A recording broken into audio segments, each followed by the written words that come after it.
Ahoy, mateys, and welcome to Ye Dice Squad. I am Ye Marshall Dice, known as Adam Campbell. General Dice, Todd Evangelista. And we are live here at AnCon 2015 with...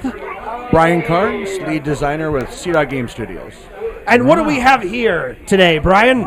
This is Sailpower. It's a game that just hit 10 years old this year. Well, congratulations. Recently Kickstartered. It's a 15mm open world miniature role-playing game.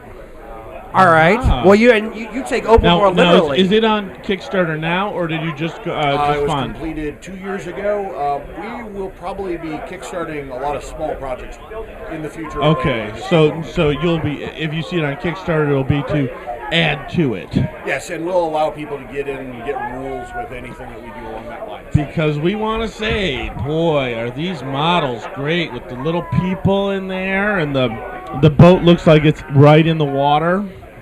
And you have all the flags and everything. Now, who makes these minis? I've sculpted these over the last 10 years. They're originally made out of wood, wax, and styrene. Right. Then, of course, they end up as resin castings. If you were to buy one, you would get basically a pack of dowels, some instructions, a brown hull, and some black cannons and bits to make it all happen. And you get a single sheet of directions that tell you how to put it together. So if you put it together kind of as is, you'll get a nice boat with a brown hull and black guns. And then we paint these up with craft acrylics to make them look pretty. If you're family, that's non-toxic, so family friendly, and produces a nice period look. They're not real shiny. Well, yeah, they look great. So what was your inspiration for creating Sailpower? Well, when I was a kid, I pretty much was a big fan of reading about John Paul Jones and John Barry and all these U.S. Navy heroes. And when I was older, wanted to game with those, but my friends didn't know anything about sailing ships or really any of that stuff. And the first foray into that was looking at the Lego ships, which before Pirates of the Caribbean became very expensive. So we started building our own ships because you couldn't really get the Lego ships readily available, and this is kind of the outgrowth of that. Over time, my fascination with ships have just tried to produce miniatures that are game-worthy and easy to play, but really kind of capture the period. And we want to try to make them nice and curvy and not flat. You'll see some things out there that are like cut out of wood or laser cut or very flat. We try not to make them too flat, make them feel like a real ship. And this does. I feel like really I'm looking at a whole world of ocean and islands, and the detail is just so it's great. This is great. We're actually growing this all the time. So one of the latest things we're doing is this. I was gonna say that's pretty cool. This is not, in fact, something that we just made. This is a casting of an island made of resin. We've used cake decorator trees, which we've stuck in there. The houses are modular, so if this week I want it facing that way, no problem. Next week that way. The week after I want it to be a fort. We've started to make terrain modular. So we've kind of pulled some pieces in here, but we have the Martello Towers. This is originally created off of 3D print. It has a complete interior. Oh wow, look at that. We have docks. This dock system, again, the house comes off. I was going to say, this is a nice dock here. Wow. Or if I wanted it to be a long dock, I can just put it in that. Hot dog. So what I wanted you to be able to do is, in that sense of open world, I wanted the elements that you could get from us to allow you to create any story, not just a fixed one that's in a campaign guide or a map that you're stuck with. Yeah, very nice, very nice. So now, how many players would this normally take? That's just what I was going to ask. All right, so when we started playtesting, it was originally supposed to be a beer and pretzels. You beat up your buddy on a tabletop. So it's designed for a kitchen table. We have a big spread here. That's not how we playtested the game. Okay. It was originally supposed to be you and your buddy on a kitchen table. That's a lot of fun, and you can get 4 to 6 players on a kitchen table with ships this size, and you can have every bit the fun experience you have here. At shows, we wanted to showcase just how cool this system could be, so we run the games up to 31 players. Really? We'll run 3 to 4 factions at a time. We'll have a faction GM for each faction and a master GM for story. We'll actually, at shows like Gen Con where the noise is loud, we actually run the GMs on radio so that they can communicate without the players knowing it's all seamless. So just like we want it to be an open world. So in a game like that, you'll have 4 to 6 players for the English, 4 to 6 Dutch players.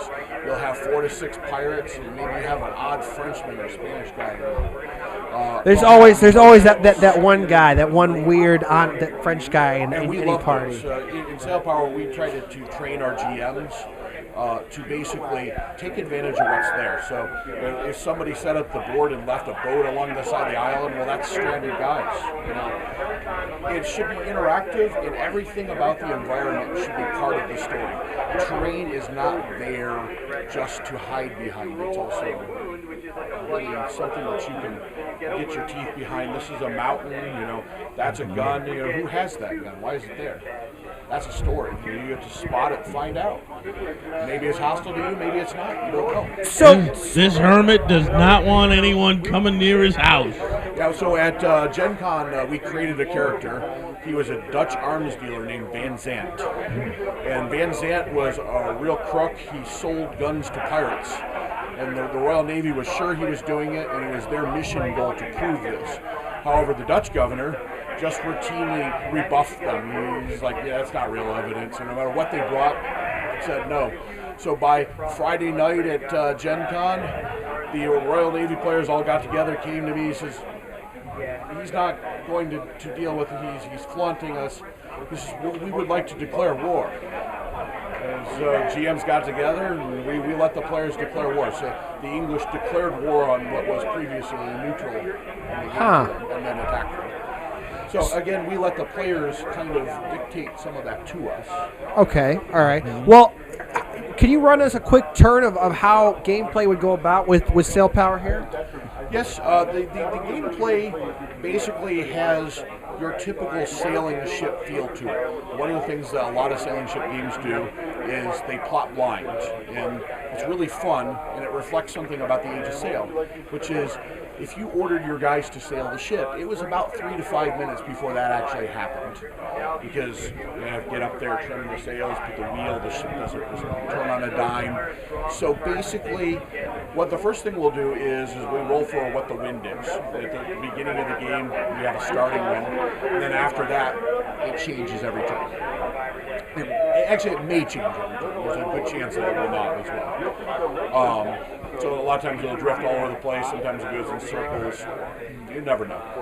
And that's why you have that arrow. Yes. That arrow is the wind. We use a really big one for the shows. We actually sell a compass rose, which is real pretty and kind of has antiquing on it. And you put these same flags on it, but this works better for Gen Con where we have this 8 by 13 foot play surface. This tells all the players this is what the wind is. This is normal wind, which would be basically your printed speed. We'd also have light wind, which is half speed, high wind, which is double speed, or becalmed.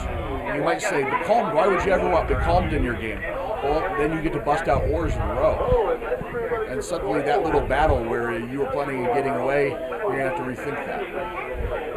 Some things are a little different. Game doesn't stay becalmed for long, though. We've got things in place to make sure it does quickly get back to having some wind at least. Okay. So once you got your plot, all the ships are going to move at the same time. The way that works is you might hit somebody if you didn't anticipate what he's going to do. He sailed right at you, and you didn't think he was going that way. You thought he was going the other way. He can literally hit you. Now we do have a seamanship role involved there, so we give you a chance to kind of save that. The wheelman, he knows what the captain wants. The captain didn't want to hit that. We'll allow you to make a roll for that. But you can literally hit somebody. Then once all that's all done, we do spotting, which is your chance to interact with the environment visually. So you can say, that ship there, I'd like to spot it. is it really English? It's got an English flag up. He might be running false colors. Well, I was just about to ask that. What happens if it's like it's a pirate ship? Pirates, you almost never raise your real pirate colors until you've actually been outed. All right. And not being outed is a lot of role-playing fun. All right. So you might throw up a French flag. Now you're thinking, ha, I'm clever now. I put up a French flag. Do you really know if you're at war with France? When's the last time you were in port? That is true. And by the way, what if they have a French speaker on board and you don't? That is also true. These are real questions.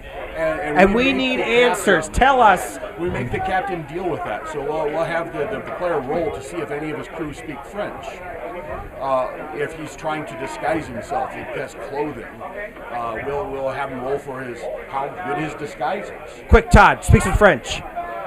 Je ne sais pas. Now you'd love this man would actually automatically succeed on that because he actually... Todd, you did it. You saved our lives. So, and we do that in the game because over the years that's something that's just kind of fun. It's like, do you speak Spanish? This is what I really do. Todd, quick Spanish. And there you go. Frijoles, tacos, enchiladas. Do we pass? I don't know.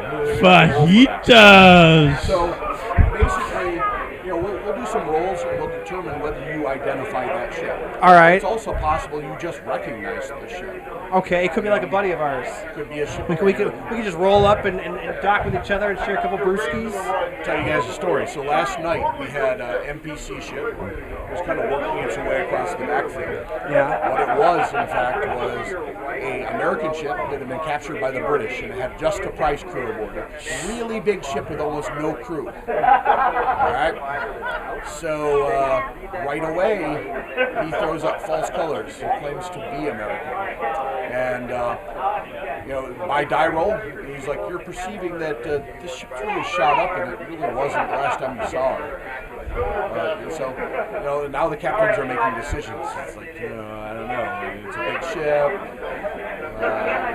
So another spotting roll. How good is the crew on the deck? What do you see? Once you identify that, he had decided that, in fact, this was a ship that wasn't American. And he stormed the deck and took the prize back. Because we're Americans and we don't take crap from nobody. But look at this flag. It's got a demon spearing somebody's heart. That must be Switzerland. These flags come off. These are free on our website, by the way. We have sheets full of these. You can make them up for your boats. All right. Just kind of slip right on the top. So you had talked about with the wind and movement. How do you move across this open sea here? All right. So you're going to plot your move. Once everybody is plotted, we all move at the same time. So I'll put it in perspective. These ships are pretty fast if they're running with the wind. They can sail 20 inches at normal. If it's high, it's double. You can go almost 4 feet with a really fast ship. Really? So, this looks like a big play surface, but you can zip around a bit. Now, the wind's not in your favor. You could spend all day getting to that island. Yeah. Now, we had a player this morning. And then there's nothing on the island. And that happens too. You can spot the island. We actually allow you to treasure hunt, which is, you'll notice these little treasure chests that are lying out here. Oh, yeah. They're numbered on the bottom. They come out of that big box over there. Why don't you grab that? You'll love Sure. We're going to let you do a treasure hunt. Count me my booty. All right, so aboard your ship, you have 30 guys which are assigned to boarding. All right. These are basically your shore party, to use a spacism, but they're the people that will go looking for stuff. All right. So wow. with 30 guys, we'd give you a 13 or less to find stuff. So you roll a dice, and he in fact has found something. So we'd have you draw 3 chests out of there without looking. All right. All right. Now you got really lucky here. I did. You'll notice those are all black. All right. All right. They are whatever the number is on the bottom. That would be on our treasure chart in here. I got a 4. If you had drawn a red one, which you'll notice there's quite a few in there, about 1/3-ish. Okay. Those are guarded chests. We have a group of very dedicated treasure protectors in our game called the Men of the Red Chest. Well, that's not good. What they do, we roll a d20, and that would be a chest guarded by 15 guys. Now, obviously, that's a bit of an abstraction, and you'd probably be able to see what they're guarding. So we let you look at that first, decide, do I really want to fight for 2 crated cannons? Nope. So you could leave it on the beach, and then your buddy could come along and, blast the guys. It's all you, General. Leave it all to you. 2 crated cannons, eh? That sounds like a bargain. Maybe you lost. Speak your Spanish to him. Españoles. So you'll notice your ship has a samosas on the back, and it's limited in what it can carry. So as you start finding stuff, you'll quickly find that you're running out of cargo space, and you've got to make tough decisions. All right. I don't know. Do I want to take the tea? It weighs a lot. And then I've got this lady I found. She's got 15 tons of matched luggage. Wait. Go anywhere without it. Wait. On a scale of 1 to 10, how hot's the lady? I don't know, man. The sea is a very lonely We'd have place. to roll for that. Let's see here. She's a little plain. Throw overboard, man. She gets ditched a lot. Here's why. A typical warship like this only has 18 tons of cargo. She has 15 tons of luggage. You can't do much treasure hunting after that. But okay. But on the flip side, though, the sea is a very lonely place. How much is a ton in this game?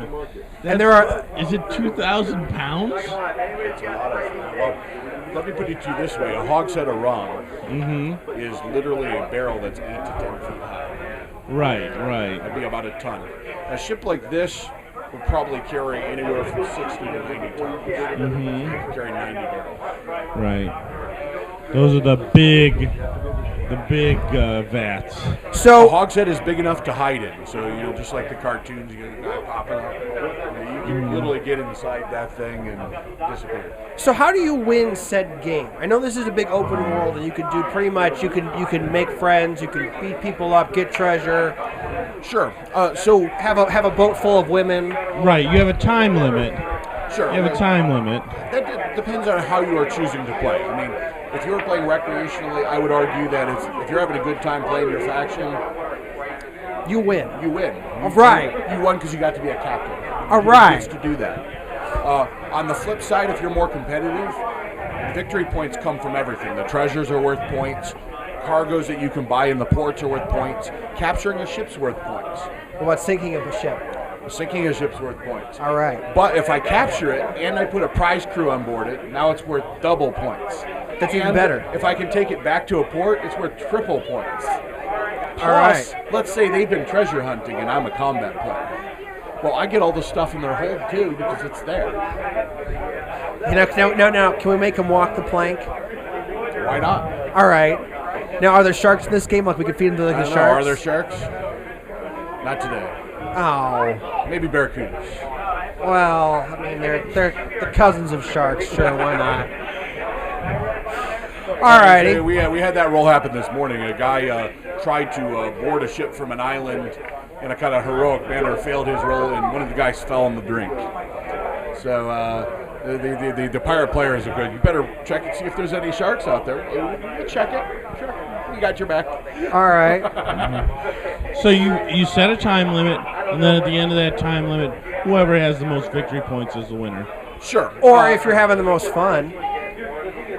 Yeah, the victory points then. We've had players literally play the entire game, blast each other to bits, but never capture each other. Tell me they had a blast. They won. They both win. They didn't win treasure. You could come out here and find a major gold load and win the game because you just struck it rich. And I can retire and build like an island paradise. If you're a combat player, this is a system. So, I had a guy at Gen Con. He and his buddy wailed on each other for 3 straight hours, and neither one could take each other. And at the end of the game, he found out that some guy had slipped around him, struck it rich on an island, won the game of treasure. And he sent me this note that says, "No more treasure hunting, more sea battles." Sort of like they told you in D&D The scenario is up to you. If you want to play a more combat-oriented game, the rules are there. If you want to play more recreational, the rules are there as well. Where can our viewers find stuff like this? Do you have a website or do you have a? We do. It's sailpowergame.com or facebook.com/sailpowergame. Facebook's more the living side, and some of our older stuff's on the website. All right. You have space here at AnCon. How many years have you been coming to AnCon? It's our first AnCon. We've been doing shows like ours AnCon too for about 10 years. It's our first AnCon too, Dice Squad. And it's my 5th. So, how about, are you going to come to Con on the Cob, do you think? I think I've been on Con on the Cob at least once. Right. To see what their facility is. Well, it's a new, to come north more often. I've been going out to Gen Con, out to Origins. Right. South, have to invade the north. Great. Okay. Alrighty. Well, thanks very much for having us here. Appreciate it. But from all of us here at Dice Squad, continuing our coverage here at AnCon, this is Marshall Dice, known as Adam Campbell. General Dice, Todd Evangelista. With Ryan Carnes, C-Dog Game Studios. And we got to sail on out of here. Arr! R as well.